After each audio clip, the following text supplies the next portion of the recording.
Okay, तो कल की क्लास में हम लोगों ने क्या पढ़ा था? सबसे पहले तो हम लोगों ने समझा था पार्टनरशिप क्या होता है। पहला कल की क्लास में हमने क्या पढ़ा था? What is partnership. तो पार्टनरशिप क्या है? पार्टनरशिप एक ऑर्गेनाइजेशन है।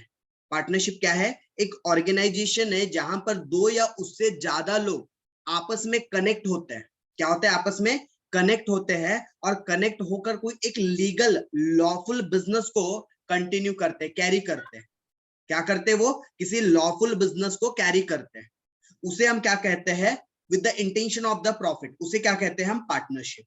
फिर हम लोगों ने समझा था पार्टनर क्या होता है। तो पार्टनर का मतलब क्या होता है? पर्सन जो इस बिजनेस को कंटिन्यू कर रहे हैं। ऐसे व्यक्ति या ऐसे person, the person who carry the business activities is known as partner. और इस पूरी कंप्लीटली कलेक्टिवली एक्टिविटी को हम क्या कहते हैं? फर्म। कलेक्टिवली सारी एक्टिविटी को क्या कहते हैं हम? फर्म। चौथी बात, हमने कल एक और चीज सीखा था कि एग्रीमेंट कौन बना सकते हैं। एग्रीमेंट मतलब पार्टनरशिप में कौन पार्टनर बन सकते हैं। हम लोगों ने कल इसकी भी चर्चा किए थे क्या? तो पार्टनरशिप में पार्टनर कौन बन सकते हैं? सारे लोग बन सकते हैं एक्सेप्ट कुछ लोगों को छोड़ के। तो हमें सारे लोग जो बन सकते हैं उनकी लिस्ट याद नहीं रखना है, हमें कौन कौन नहीं बन सकता उसकी लिस्ट याद रखना है। तो जनरली माइनर नहीं बन सकता पार्टनर, बट इसके लिए कुछ कंडीशंस है, इसके लिए कुछ टर्म्स एंड कंडीशंस है। माइनर बन सकता है बट कुछ टर्म्स एंड कंडीशन होती है। उसके अलावा और कौन पार्टनर नहीं बन सकता? जो इंसॉल्वेंट हो, जो इंसॉल्वेंट हो या बैंकरप्ट हो, वो भी क्या नहीं हो सकता? पार्टनर नहीं बन सकता।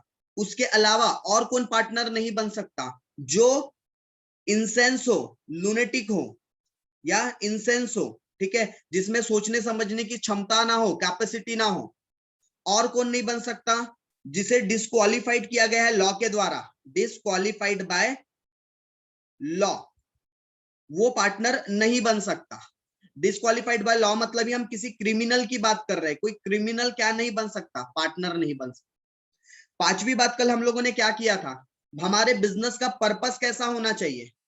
लॉफुल होना चाहिए, अनलॉफुल होना चाहिए? बोलिए, बिजनेस का पर्पस कैसा होना चाहिए? लॉफुल या अनलॉफुल? लॉफुल। लॉफुल बिजनेस होना चाहिए, बिकॉज इलीगल या अनलॉफुल के लिए हम बिजनेस बना ही नहीं सकते। करेक्ट। और हमारे बिजनेस का पर्पस लॉफुल बिजनेस तो होना ही चाहिए।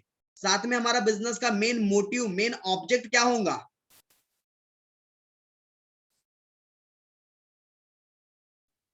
प्रॉफिट कमाना मेन हमारे बिजनेस का इंटेंशन है क्या?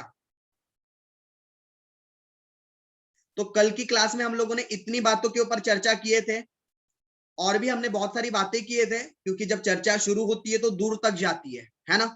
तो सिर्फ इतने 5 मुद्दे के अंदर हमने बहुत डिटेल किया था कि हमने एक्ट कैसे बना था, हमने पूरे लॉ की बात की थी कि कानून कैसे बनता है। हमने छठा पॉइंट कल क्या भी डिस्कस किया था? लॉ कैसे बनता है। तो उसको एक बार, लॉ कैसे बनता है, तो भाई एकदम शॉर्ट समरी में बता रहा हूं, मैं वो डिटेल में नहीं बता रहा हूं कल जैसा। लॉ बनाने की प्रोसेस क्या होती है? तो सबसे पहले एक कमिटी बनाई जाती है। वो कमिटी के कुछ मेंबर्स, कुछ पर्संस रिसर्च करते हैं। रिसर्च करने के बाद वो एरिया जहां पर लॉ की जरूरत है, वहां के रूल्स रेगुलेशंस कैसे होने चाहिए, ये एक ड्राफ्ट बनाते हैं। ड्राफ्ट, और ये ड्राफ्ट फिर क्या करते हैं, जब सारे मेंबर्स उसको अप्रूव कर दे तो उन लोग एक बिल बनाकर वो बिल किसके सामने ले जाते हैं? गवर्नमेंट के पास ले जाते हैं। फिर गवर्नमेंट के जो भी लॉ मिनिस्टर होते हैं, लॉ मिनिस्ट्री उसको प्रेजेंट करती है हमारे पार्लियामेंट हाउसेज में, राज्यसभा और लोकसभा में। फिर वहां से भी चीजें पास होना है, या जो भी उसमें एडलेस करना है, एडिशन डिलीशन करना है, वो होने के बाद फिर वो कंसेंट के लिए जाता है प्रेसिडेंट के पास। अगर प्रेसिडेंट ने सहमति दे दी तो ये बिल काय में कन्वर्ट हो जाता है, एक्ट में कन्वर्ट हो जाता है, और फिर वो एक्ट बनकर सामने में आ जाता है। तो ये हमने लॉ बनाने की प्रोसेस भी देखा था। लॉ कैसे लिखते हैं? तो law chapter wise, law section wise, law subsection wise, law clause wise, law sub clause wise लिखते हैं। तो हमने ये बहुत सारी डिस्कशन किया था कल, ठीक है। आज हम अपने डिस्कशन को आगे बढ़ा रहे हैं। आगे क्लास करने से पहले मैं एक बार फाइनली आज की अटेंडेंस चेक कर लूं, ठीक है। आज की अटेंडेंस में हमारे पास साथ अभी प्रेजेंट है आस्था, आदित्य, ऐश्वर्या, अंकिता, गौरव, जागृति, ज्योति, पायल, शुभम, सलोनी एंड टीना, ठीक है। 11 लोग अभी प्रेजेंट है क्लास में। अब चलो फाइनली हम आज की क्लास शुरू कर रहे हैं, पुराना हमने क्लास को रिवाइज कर लिया। ओके, तो आज हमें बात करना है फीचर्स की। सर लिखना है क्या? Yes, you can write down. और अगर आप लोगों को अलग अलग नहीं चलना है तो ग्रुप में ऑलरेडी आज के क्लास की नोट, जो क्योंकि सेम ही चीज पढ़ाता हूँ, ठीक है, जो चीज मैं मॉर्निंग के बैच में पढ़ाता हूँ वही सेम चीज इवनिंग बैच में भी पढ़ाता हूँ, ठीक। तो मैं कॉन्सेप्ट सारी चीजें, अब होता है भाई पर्सन हूं मैं भी, तो हो सकता है कि कुछ एक दो शब्द आगे पीछे हो जाए, बट कॉन्सेप्चुअल सेम बातें करता हूँ जो मॉर्निंग की बैच में है, वही बैच में आप लोगों के साथ डिस्कस करता हूँ। तो नोट्स अगर आप लोग अभी लिखना प्रीफर नहीं करते तो ऑलरेडी मॉर्निंग वाले बैच की नोट्स आ जाती है ग्रुप में, तो आप लोग वहां से भी नोट्स एज इट इज लिख सकते हैं, ठीक है। मेरा मेन फोकस आपको कॉन्सेप्चुअल चीजें समझाने के ऊपर है, और नोट्स ऑलरेडी हम जो बनाते हैं क्लास की वो ग्रुप में आ ही जाती है, और सारे लोग आई गेस ग्रुप में एक्टिव है। चलो, तो सर फीचर क्या होता है? सबसे पहले तो फीचर्स का मतलब बताओ, कि कोई बताना चाहेगा क्या? फीचर्स मतलब क्या होता है? फीचर, या इसी को क्या भी कहा जाता है? कैरेक्टरिस्टिक। कोई भी, एनीवन?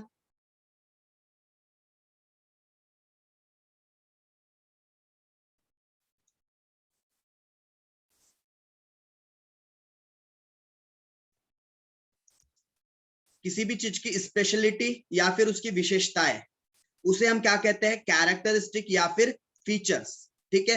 फीचर्स के अंदर उनके एडवांटेजेस भी आते हैं, फीचर्स के अंदर उनके डिसएडवांटेजेस भी आते हैं, क्योंकि किसी के अंदर स्पेशलिटी होना उसका एडवांटेज भी हो सकता है, तो उसके लिए वो डिसएडवांटेज भी हो सकता है।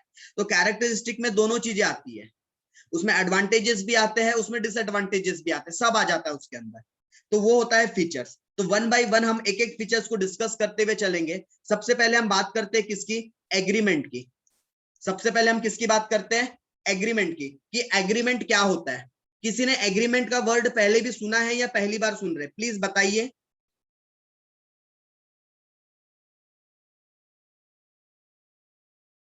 तो पहले भी सुने हैं। पहले सुने हैं? तो जिन्होंने पहले सुना है प्लीज कैन यू एक्सप्लेन थोड़ा बहुत, जितना आपको पता है एग्रीमेंट क्या होता है। सर अगर हम इस चैप्टर के हिसाब से देखें तो हमें अगर कोई बिजनेस स्टार्ट करना पड़ता है तो उसके लिए हमें पहले एग्रीमेंट बनाना पड़ता है। ओके, किसके या साथ? फिर हाँ, किसके साथ एग्रीमेंट बनाना पड़ता है? पार्टनर के साथ। पार्टनर के साथ हमें एग्रीमेंट बनाना पड़ता है। ओके ओके, कोई और डिफाइन करना चाहेगा एग्रीमेंट को? सही बोला आपने। कौन? सलोनी आपने बोला। हाँ। कोई और ट्राई करना चाहता है? नहीं? तो चलिए सुनिए फिर। तो एग्रीमेंट मतलब क्या होता है, और सबसे पहली चीज तो एग्रीमेंट को डिफाइन कहां किया गया है? तो एग्रीमेंट को डिफाइन किया गया है कॉन्ट्रैक्ट एक्ट में। कल हम लोग ने चर्चा किए थे क्या? कल हम लोग ने डिस्कस किए थे कि ये जो पार्टनरशिप एक्ट बना है ये contract act, Indian contract act 1872 से अलग होकर बना है। और अलग कब हुआ इसकी डेट पता है ना आप लोगों को? कब आता है पार्टनरशिप एक्ट का हैप्पी बर्थडे? 110। 1 अक्टूबर 1932 को अलग होकर एक एक्ट बना अलग से। मतलब इसमें से पार्टनरशिप एक्ट अलग हुआ 1 अक्टूबर 1932 को, अलग से हम पार्टनरशिप एक्ट के नाम से जानते हैं। तो पार्टनरशिप एक्ट में जो एग्रीमेंट, ये जो वर्ड आया ना, ये इंडियन कॉन्ट्रैक्ट एक्ट से लिया गया है। तो इंडियन कॉन्ट्रैक्ट एक्ट में सेक्शन 2E के अंदर, सेक्शन 2, देखो एग्रीमेंट का सेक्शन कैसे याद रखना, अगर आपको सेक्शन याद रखना है ना, तो याद रखने का गंदा सा लॉजिक, जैसे हम एग्रीमेंट बोलते हैं, एग्री, तो एग्री को थोड़ा प्रोनाउंसिएशन लंबा करो, एग्री, ई एग्री, किसी चीज के ऊपर एग्री होना, ई। तो ये डिफाइन किया गया है सेक्शन 2E के अंदर। सर ये सेक्शन याद रखना जरूरी है क्या? 12th लेवल पर कोई जरूरी नहीं है, बट अगर आप याद रखते हो तो you are the unique person, क्योंकि 12th स्टैंडर्ड में सेक्शंस बहुत ज्यादा लोग याद नहीं रखते, बट अगर आप याद रखते हो किसी चीज के सेक्शंस तो बहुत अच्छी चीज है। तो कॉन्ट्रैक्ट एक्ट में सेक्शन 2 सबसेक्शन ई में डिफाइन किया गया किसको? एग्रीमेंट को, कि एग्रीमेंट क्या होता है। तो एग्रीमेंट क्या होता है? तो एग्रीमेंट एक प्रॉमिस है। एग्रीमेंट क्या है?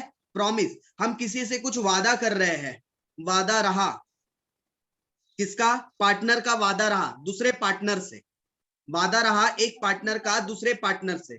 तो एग्रीमेंट का मतलब क्या है? वादा, प्रॉमिस करना, ठीक है। एक सिंगल प्रॉमिस करना, या फिर ग्रुप में बहुत सारी चीजों का एक साथ वादा करना, ग्रुप में प्रॉमिस करना। या तो आप सिंगल प्रॉमिस करो, या तो आप मल्टीपल बहुत सारी चीजों को एक साथ लिखकर एक बार में प्रॉमिस कर दो कि मैंने आपको बोला एक एक चीज करो, बोलो ये चीज करोगे, आपने बोला हाँ सर पक्का ये चीज करेंगे, प्रॉमिस है सर, सर ये करेंगे, यस पक्का करेंगे, ये करेंगे। ऐसा ना करते, मैंने आपको बोला ये करना है, ये करना है, ये करना है, ये करना है, बोलो मंजूर क्या, आपने बोला एक बार में हाँ सर सब मंजूर। एक होता है इंडिविजुअल इंडिविजुअल चीजों के ऊपर प्रॉमिस करना, और एक होता है ग्रुप में चीजों के ऊपर प्रॉमिस करना। तो सेक्शन 2E में भी डिफाइन किया गया है कि एवरी प्रॉमिस, हर एक प्रॉमिस, या फिर every set of promise, set of promise का मतलब होता है group of promise, forming the consideration for each other. और ये प्रॉमिस हम किसके लिए करते हैं, एक दूसरे के लिए, एक दूजे के लिए। गाना है ना, एक दूजे के लिए बने हम वाला, ऐसा कुछ। तो यहाँ पर प्रॉमिस भी एक दूजे के लिए हो रहा है। यहाँ पर एक पार्टनर प्रॉमिस करता है दूसरे पार्टनर से, और दूसरा पार्टनर प्रॉमिस करता है पहले पार्टनर से, एक दूसरे से यहाँ पर प्रॉमिस किए जाते हैं। अच्छा, ये प्रॉमिस कैसे किए जाते हैं, तो ये प्रॉमिस ओरल, ओरल ओरल समझता है ना, मौखिक तौर पे किया जा सकता है, या फिर रिटन राइटिंग में भी किया जा सकता है। या तो इस हम मुंह से बोलकर इस एग्रीमेंट को कर सकते हैं जबानी तौर पे, या फिर हम हाथों से एक कागज के ऊपर लिखकर एग्रीमेंट कर सकते हैं। मोस्ट प्रिफरेबल मेथड कौन सी, या मोस्ट प्रिफरेबल तरीका कौन सा है, रिटर्न। क्यों, क्योंकि जबान, मैं कल भी कह चुका हूं, कभी भी फिसल सकती है। जबान पर कोई आज की डेट में भरोसा नहीं करता, भरोसेमंद चीज तो रिटर्न वाली है, राइटिंग में है। इसलिए कोई भी आपको बोलता है कि मैं आपसे प्रॉमिस करता हूं, बड़े बड़े कसमें वादे अगर आपसे कोई खाता है ना, उसको बोलना रुक, मैं तेरे लिए एक स्टैम्प पेपर ला रहा हूं, तो स्टैम्प पेपर पे लिख के दे दे, ठीक है। और अभी देखो अपना जो एज ग्रुप चल रहा है, टीनेजर ग्रुप, यहाँ बहुत लंबी लंबे कसमें वादे खाए जाते हैं, बहुत बड़ी बड़ी प्रोमिसेस की जाती है।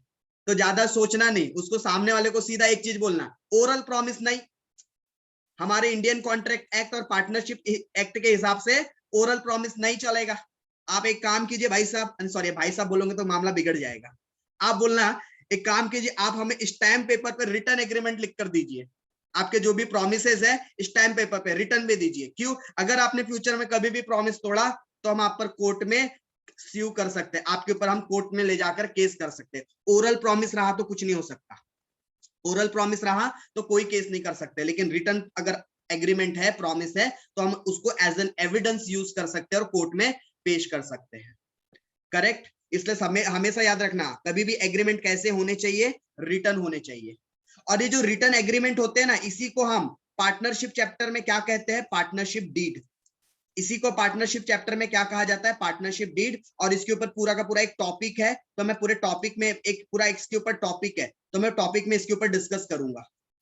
तो एग्रीमेंट समझ में आया क्या? एग्रीमेंट दो पर्सन के बीच में होता है, ठीक है। एग्रीमेंट दो पर्सन के बीच में होता है, और वो प्रॉमिस करते हैं कोई भी एक्टिविटी को करने के लिए, कोई भी एक्टिविटी को करने के लिए फॉर कंसिडरेशन, कोई तो चीज उनको बदले में चाहिए। जैसे पार्टनर्स क्यों एक दूसरे से प्रॉमिस करते, कंसिडरेशन करते, एग्रीमेंट करते, क्योंकि एक दूसरे से काम करवाना है उनको, एक दूसरे की हेल्प लेना है उन लोगों को, जो भी प्रॉफिट कमाना है एक दूसरे के साथ शेयर करना है उन लोगों को। दैट्स वाई वो क्या करते हैं, दैट्स वाई वो प्रॉमिस या फिर एग्रीमेंट करते हैं एक दूसरे के साथ। आगे बढ़ते हैं, ठीक है, हम आगे की बात करते हैं। एक मिनट। देखिए पढ़िए यहां पर क्या लिखा है, just read it. Agreement, partnership क्या है, एक रिजल्ट है किसका, एग्रीमेंट का। एग्रीमेंट के थ्रू पार्टनरशिप बनाए जाते हैं। इट कुड बी रिटन और ओरल, ये रिटन भी हो सकते हैं या ओरल भी हो सकते हैं। और written agreement is a preferred, हमेशा रिटन एग्रीमेंट ही प्रीफर्ड किया जाता है। क्यों, बिकॉज इसे हम एज अ प्रूफ यूज कर सकते हैं कोर्ट ऑफ लॉ में। मतलब हम जज के सामने वो रिटन एग्रीमेंट रखकर अपनी जो भी बातें हैं वो प्रूफ कर सकते हैं कि देखो जो हमने वादे किए थे वो ये रहे, कागज पे लिखे हुए, उनके बकायदा सिग्नेचर हुए, बकायदा स्टैम्प पेपर पे किए हमने सारी चीजें। तो ये प्रूफ ऑफ एविडेंस, ठीक है, बन जाता है in the eye of the court of law. Such written agreement, और इसी एग्रीमेंट को हम क्या कहते हैं, पार्टनरशिप डीड। पहला पॉइंट क्लियर, बताइए सभी को। Yes sir. Okay good. अब देखिए अगला है हमारे पास लॉफुल बिजनेस, सॉरी कहां काट दिया, सॉरी, दूसरा पॉइंट हमारे पास प्रिंसिपल एंड एजेंट, बट इसको कट कर दो, प्रिंसिपल और एजेंट नहीं है point, actually principal and agent आ चुका है, ये है नंबर ऑफ पार्टनर्स, दूसरा फीचर है हमारे पास मेंबरशिप को लेकर। दूसरा फीचर किस चीज को लेकर है? नंबर ऑफ पार्टनर, या इसे मैं क्या भी कह सकता हूं, इसे मैं मेंबरशिप भी कह सकता हूं। मेंबरशिप, पार्टनरशिप में कितने मेंबर्स हो सकते हैं बताइए। तो कल ही हमने बात किया था, मिनिमम कितने मेंबर हो सकते हैं?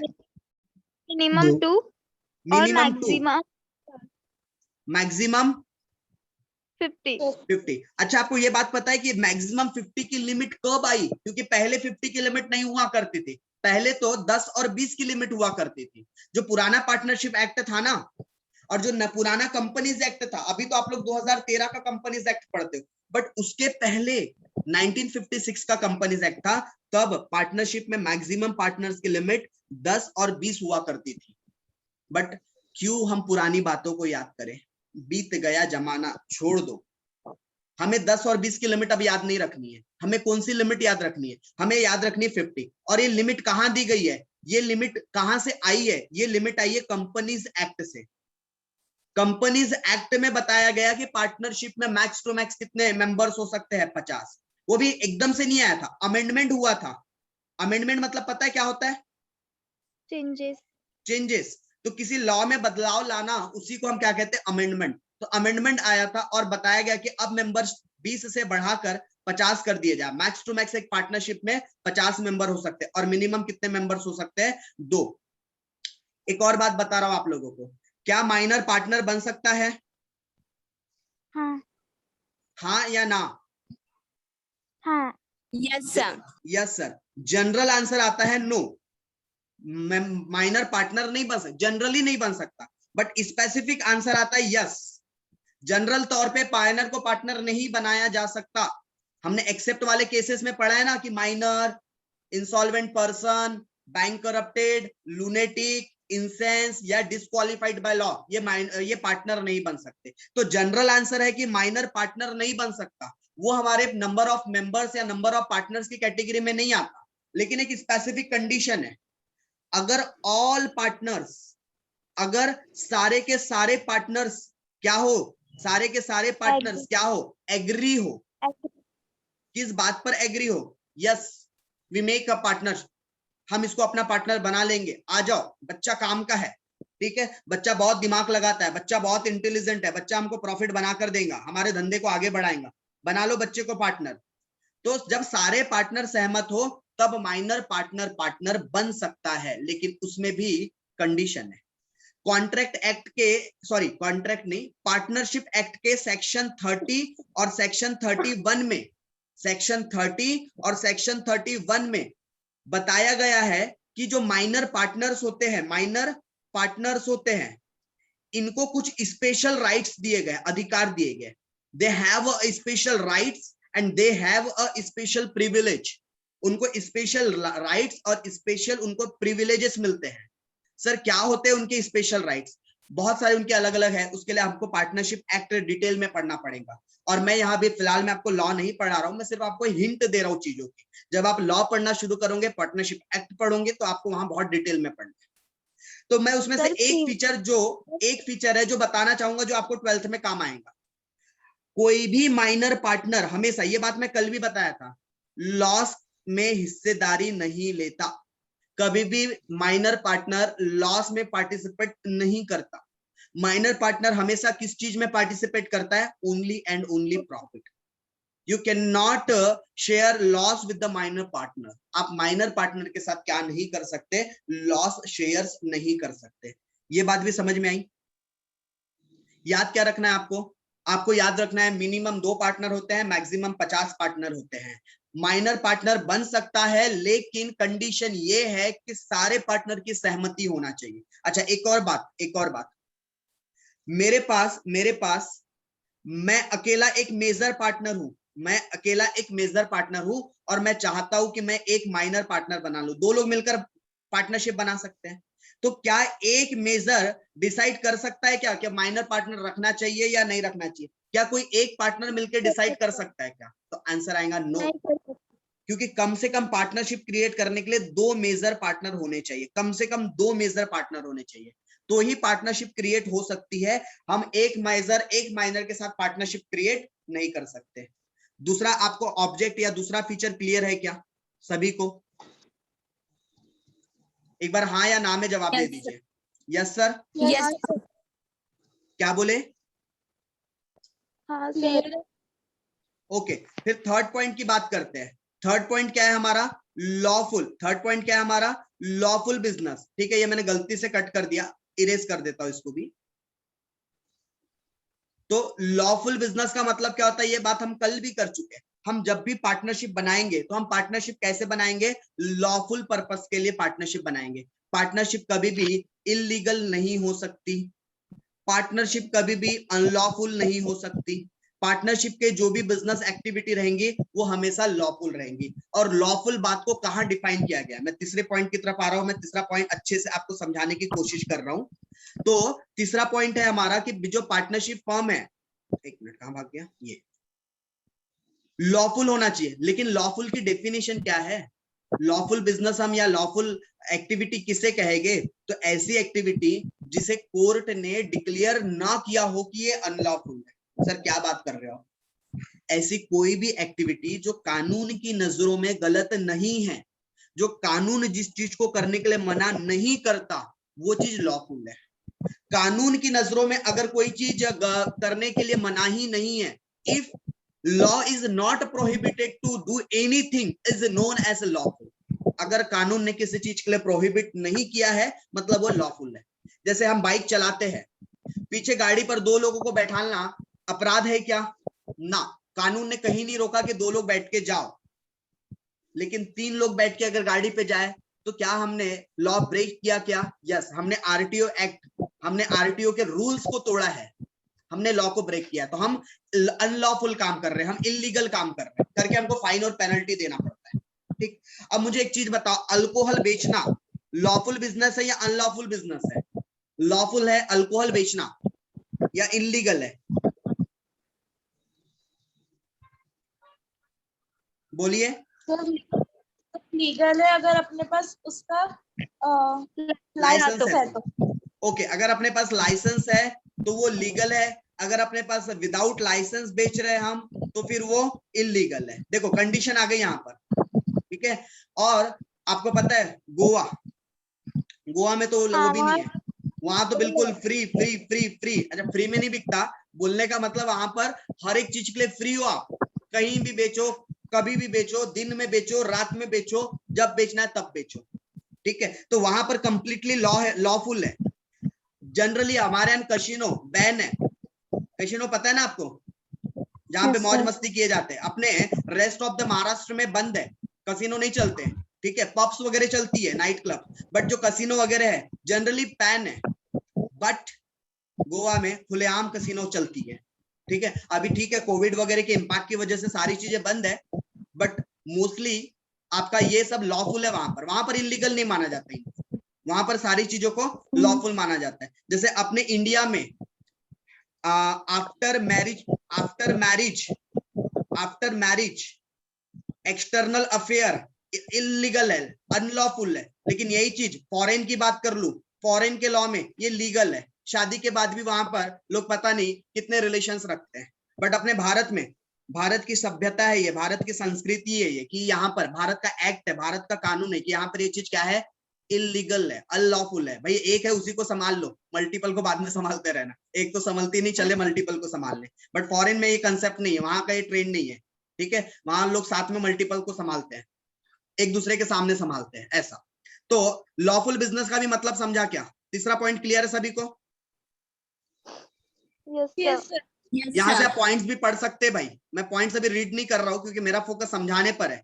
चलो मैं दूसरा वाला भी पढ़ लेता हूँ। नंबर ऑफ पार्टनर्स मिनिमम 2 होने चाहिए कोई भी पार्टनरशिप के बिजनेस को स्टार्ट करने के लिए, और मैक्सिमम 50 होने चाहिए। और ये 50 की लिमिट कंपनीज एक्ट में दी गई है, जिसे अमेंड किया गया था 2014 में।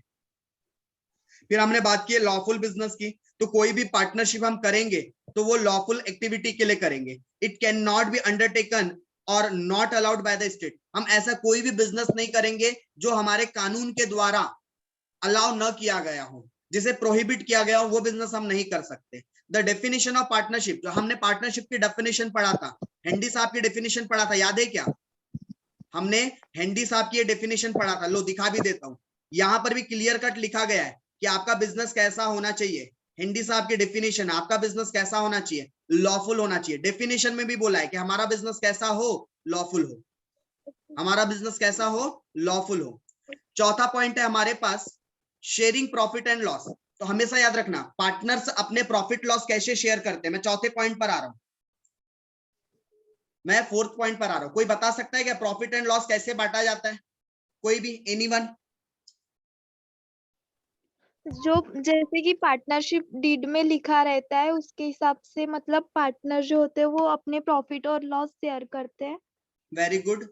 और अगर पार्टनरशिप डीड में कुछ ना लिखा हो तो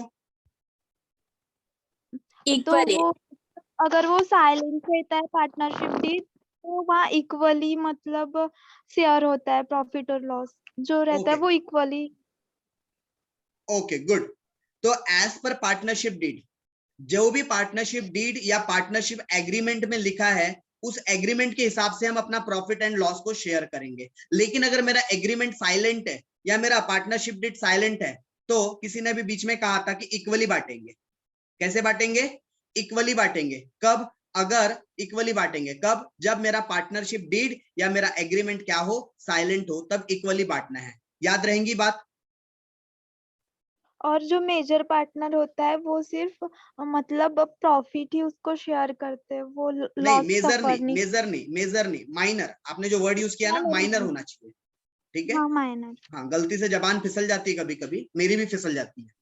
तो माइनर जो पार्टनर होता है वो only and only, only and only profit में हिस्सेदारी मांगेगा। मतलब माइनर पार्टनर कभी भी लॉस के लिए एडमिट नहीं किए जाते। वो हमेशा लॉस होगा तो माइनर को नहीं दिया जाएगा। जितने बचे हुए मेजर पार्टनर है वो लॉस बियर करेंगे, लेकिन प्रॉफिट होगा तो फिर माइनर को भी दिया जाएगा, मेजर को भी दिया जाएगा। माइनर को कैसे दिया जाएगा? एज पर एग्रीमेंट, और एग्रीमेंट ना हो तो फिर इक्वली। चलो, समझ में आई ये बात भी? Yes sir. चलो पढ़ ले थोड़ा सा इसको भी, क्या लिखा है पढ़ लेते, थोड़ा सा रीड कर लेते हैं। तो the purpose of partnership is to earn a maximum profit. ये तो हमारा पार्टनरशिप का मेन मोटो ही होता है कि हम क्या करें? प्रॉफिट अर्न करें। Partners have share profit and loss. कैसे शेयर करेंगे? According to the ratio given in the agreement, या इसी को मैं पार्टनरशिप डीड भी बोल सकता हूं, एग्रीमेंट या फिर partnership deed. If the agreement या फिर partnership deed is silent about the ratio, कि कैसे उन्होंने पार्टनर ने रेशियो बांटना चाहिए प्रॉफिट लॉस का, कुछ नहीं पता तो फिर इक्वली बांटेंगे। कुछ नहीं पता तो फिर कैसे बांटेंगे? इक्वली। याद रहेगा पॉइंट? अब हमारे पास नेक्स्ट पॉइंट है अनलिमिटेड लाइबिलिटी। कोई बताना चाहेगा क्या अनलिमिटेड लाइबिलिटी क्या होती है? एनीवन? जो पार्टनर्स होते हैं उनकी जो लाइबिलिटी रहती है वो अनलिमिटेड मतलब जॉइंट एंड सेवर रहती है। और उसकी अनलिमिटेड मतलब पर्सनल प्रॉपर्टी और बिजनेस प्रॉपर्टी दोनों भी अपन को, अगर लाइबिलिटी अपनी ज्यादा है तो वो दोनों को अपन को बेच के पैसे देना पड़ता है। और लिमिटेड मतलब सिर्फ अपनी बिजनेस प्रॉपर्टी बिकती है। वेरी मतलब good, personal property is attached to be the business property. Very good. लगभग सारे पॉइंट्स तो आप लोग ने बता दिए। ठीक है, तो इनकी जो लाइबिलिटी होती है, बस इसमें मैं एक छोटा सा और चीज करेक्ट करना चाहूंगा। नो डाउट आप लोगों ने लिमिटेड और अनलिमिटेड लाइबिलिटी को बहुत अच्छे से समझाया। ठीक है, लिमिटेड लाइबिलिटी मतलब क्या होता है? जहां पर उनकी पर्सनल, लिमिटेड लाइबिलिटी का मतलब क्या होता है? जहां पर उनकी पर्सनल प्रॉपर्टी इन्वॉल्व नहीं होती।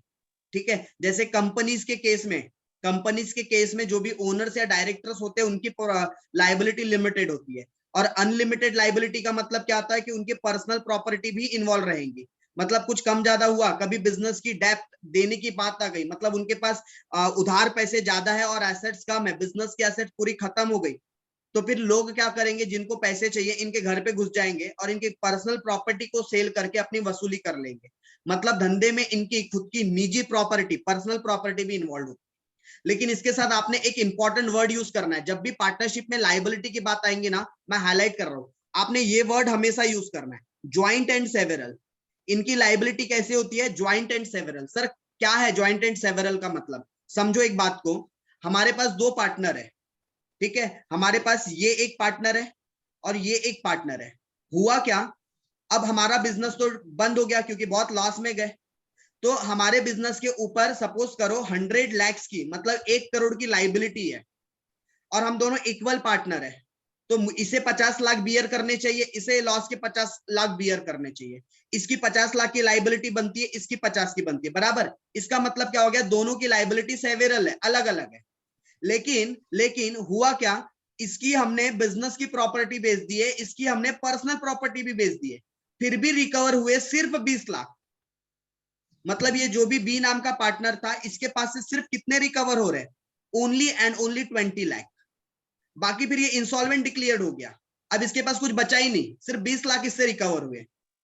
मतलब टोटल 100 लाख में से फर्म के लोगों ने सिर्फ 20 लाख ही रिकवर किया, अभी भी 80 लाख की लाइबिलिटी बाकी है बिजनेस की। तो वो 80 लाख की लाइबिलिटी किसके ऊपर आ जाएंगे, दूसरे पार्टनर के ऊपर। भले ही इसकी खुद की रिस्पॉन्सिबिलिटी 50 लाख की थी, लेकिन ये पार्टनर था ना, तो इस पार्टनर की बची कुची जितनी लाइबिलिटी है, इस पार्टनर की जितनी भी बची कुची लाइबिलिटी है, वो लाइबिलिटी भी अब इसे बियर करना पड़ेगा। तो इसे कहा जाता है ज्वाइंटली। इसे क्या कहा जाता है, ज्वाइंटली। मतलब एक की लाइबिलिटी दूसरे को भी बियर करनी पड़ सकती है, अगर सामने वाला पर्सन क्या हो जाए, इंसॉल्वेंट हो जाए। तो इंसॉल्वेंट हो जाए तभी, हाँ, ऐसा नहीं कि इंसॉल्वेंट नहीं है, सब नॉर्मल है, तो भी जब इंसॉल्वेंट हो तभी ऐसा होगा। ठीक है, आगे बढ़े, पढ़ना शुरू करते हैं यहाँ पे। चलो पढ़ना शुरू करते हैं। अनलिमिटेड लाइबिलिटी का मतलब ये होता है ज्वाइंट एंड सेवरल होंगे। जो पार्टनर्स हैं वो आखिरी रुपए तक देने के लिए लाइबल है, यानी बिजनेस के एक एक रुपए पाई चुकाएंगे, कहां से, इन देयर पॉकेट। अगर बिजनेस का गल्ला खाली हो जाए तो वो अपने पर्सनल गल्ले, मतलब अपनी पर्सनल प्रॉपर्टी में से देंगे। और हम ये लाइबिलिटी कब आती है हमारे ऊपर, जब हमारे बिजनेस की एसेट सेटिस्फाइड नहीं कर पाती हमारे लाइबिलिटीज को। मतलब मेरे बिजनेस में लाइबिलिटी ज्यादा है और एसेट्स कम है, बिजनेस में एसेट्स कम है, मतलब मैं बिजनेस को डिसॉल्यूशन की कंडीशन पर आ गया हूं कि मुझे बिजनेस क्या करना पड़ेगा, डिसॉल्व करना पड़ेगा।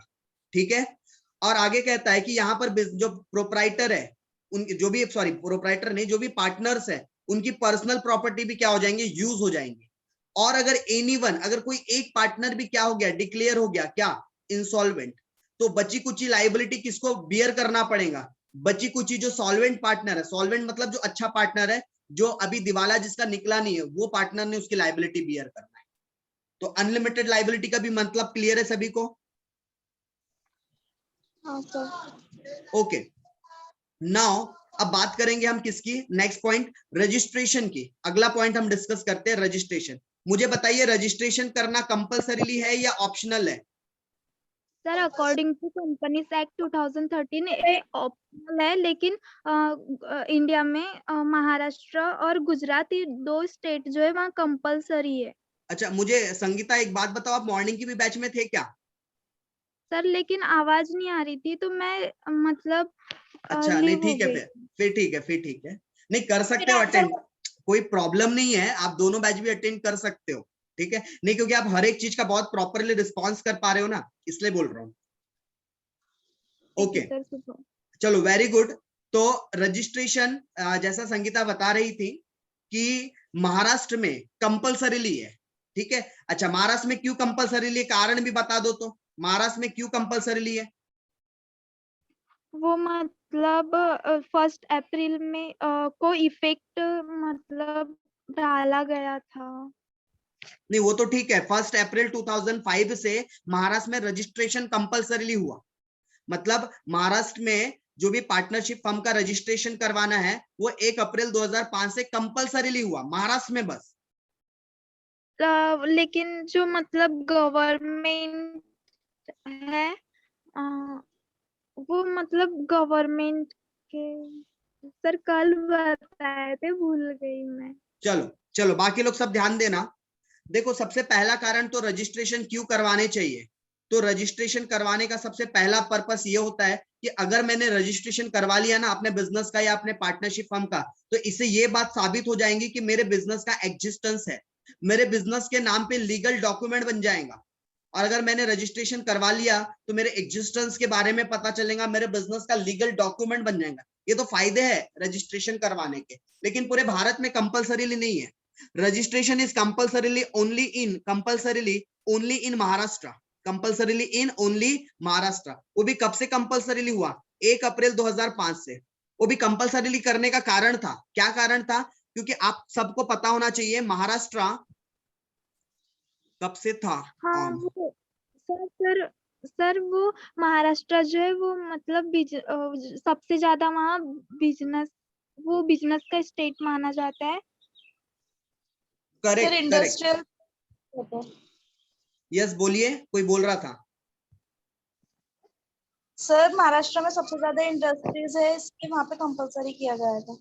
ओके, लेकिन इंडस्ट्री तो कंपनीज भी हो सकती है, तो सबसे ज्यादा पार्टनरशिप बिजनेसेस महाराष्ट्र में होते थे, अभी भी होते हैं स्टिल। तो महाराष्ट्र में बिजनेस अगर बहुत ज्यादा हो रहे और उसको लेकर कोई रूल्स रेगुलेशन ना हो, कोई कानून ना हो, तो लोग अपनी मनमानी करेंगे, ठीक है। और बहुत सारे केसेस इसके आते थे कोर्ट में, क्योंकि महाराष्ट्र के अंदर बहुत ज्यादा, और सबसे ज्यादा जो मुंबई और पुणे वाला एरिया है, बहुत ज्यादा बिजनेसेस है, बिजनेस हब कहा जाता है मुंबई और पुणे को, बिजनेस हब कहा जाता है। यहाँ बहुत सारी कंपनीज है, एज वेल एज बहुत सारे पार्टनरशिप फर्म्स भी है यहाँ पर, बहुत ज्यादा। इवन तो आप गोंदिया की भी बात कर लो, गोंदिया में भी बहुत सारे पार्टनरशिप फर्म है, सोल ट्रेडर तो है ही है गोंदिया में बहुत सारे पार्टनरशिप फर्म भी है। तो रजिस्ट्रेशन इसलिए कंपलसरी है क्योंकि रेस्ट ऑफ इंडिया के कंपैरिजन में महाराष्ट्र में सबसे ज्यादा फर्म्स पाए जाते हैं, और उनके ऊपर कंट्रोल के लिए, उसके ऊपर कंट्रोल करने के लिए ये एक्ट को कंपलसरीली किया गया। तो महाराष्ट्र में कब से कंपलसरीली हुआ? 1 अप्रैल 2005 से। और रजिस्ट्रेशन कराना बाकी पूरे इंडिया में क्या है? ऑप्शनल। पूरे इंडिया में क्या है? ऑप्शनल। करवाए ना करवाए उनकी मर्जी का सवाल है, लेकिन जो रजिस्ट्रेशन करवा लेता है उसे सर्टिफिकेट मिल जाता है, किस बात का? कि उनका बिजनेस का एग्जिस्टेंस है। उन्हें सर्टिफिकेट मिल जाता है कि उनके बिजनेस के पास लीगल डॉक्यूमेंट है, मतलब वो बिजनेस जो कर रहे हैं वो पूरी तरीके से लीगल बिजनेस है, इस बात का उनको प्रूफ मिल जाता है। और ये रजिस्ट्रेशन किसके नाम से किया जाता है? फर्म के नाम से किया जाता है। रजिस्ट्रेशन किसके नाम से किया जाता है? फर्म के नाम से किया जाता है। अच्छा, रजिस्ट्रेशन का मतलब समझा क्या? रजिस्ट्रेशन महाराष्ट्र में कराना कंपलसरी है। रजिस्ट्रेशन कौन करवाते हैं? जिन्हें बिजनेस का एग्जिस्टेंस चाहिए, जिन्हें बिजनेस का लीगल डॉक्यूमेंट बनाना है, जिन्हें बिजनेस के नाम से सर्टिफिकेट चाहिए, उनको तो फिर रजिस्ट्रेशन करवाना ही पड़ेगा। फिर चाहे वो उत्तर प्रदेश में, झारखंड में, बिहार में, दिल्ली में, मध्य प्रदेश में, छत्तीसगढ़ में, तेलंगाना में, कहीं पर भी बिजनेस करें, किसी भी स्टेट में, कर्नाटका, केरला, किसी भी स्टेट में बिजनेस करें, उन्हें रजिस्ट्रेशन करवाना पड़ेगा अगर उन्हें एग्जिस्टेंस अपने बिजनेस का चाहिए, अपने बिजनेस का अगर उन्हें लीगल डॉक्यूमेंट चाहिए तो। ठीक है, चलो आगे बढ़े। यस छठवां सर। पॉइंट क्लियर है क्या सभी को? Yes sir. हाँ ओके, अभी लास्ट हमारे पास 1 मिनट चालू है आज की क्लास का, तो जस्ट इसके बाद हमारे पास अभी और 3 पॉइंट है डिस्कस करने के, तो इसके बाद 5 to 10 मिनट्स और क्लास चलेंगी हमारी, तो प्लीज इसके बाद ज्वाइन कर लेना। आने वाले जो पॉइंट्स है अगर बीच में अटक जाए तो इसके बाद कंटिन्यूटी में आपने ज्वाइन कर लेना है मीटिंग, ताकि हम बच्चे कुछ जो पॉइंट्स है वो भी कवर कर ले। ठीक है, क्योंकि अच्छे आने वाले पॉइंट्स भी अच्छे खासे हैं और उन पर डिस्कशन अच्छा खासा करेंगे। चलो तब तक ये स्टार्ट करते जब तक ये खत्म नहीं होता। ज्वाइंट ओनरशिप एंड मैनेजमेंट, ठीक है, ज्वाइंट ओनरशिप एंड मैनेजमेंट। तो ज्वाइंट का मतलब क्या होता है? सबसे पहली चीज तो कोई बताना चाहेगा ज्वाइंट का मतलब? तो दोनों पार्टनर्स साथ में मिलके काम करते हैं और मैनेजमेंट वगैरह सब साथ में संभालते हैं। मतलब Okay. उनको दोनों को इक्वल राइट बिना होता है किसी को बिजनेस करने का, और वो मतलब उनके